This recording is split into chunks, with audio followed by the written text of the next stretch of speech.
تصور لا تصور. والله خطير.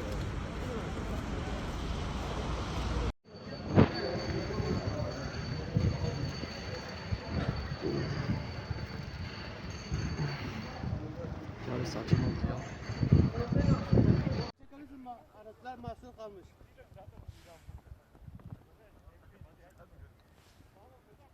Araba çok akıtıyor ya.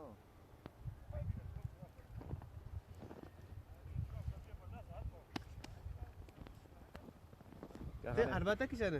Ciğer Toki konutları. Ne çabuk malaka bir tatile var. Yokuş yukarı çıkmaya çalışan araçlar mahsur kaldı.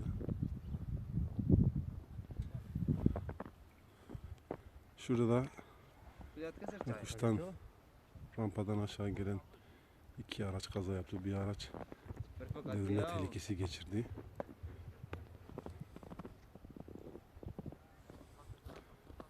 İnsanlar yaya olarak İşe gidiyorlar. işe gitmeye çalışıyorlar. Otobüs seferleri aksadı.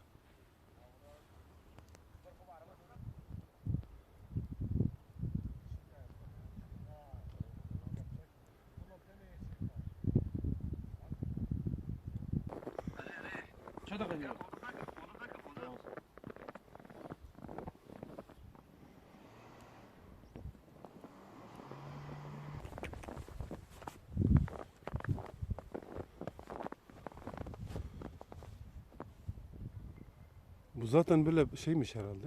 Yok bence. Yeni mi olmuş? Parçalar var mı burada baksana. Kaldırın. Evet.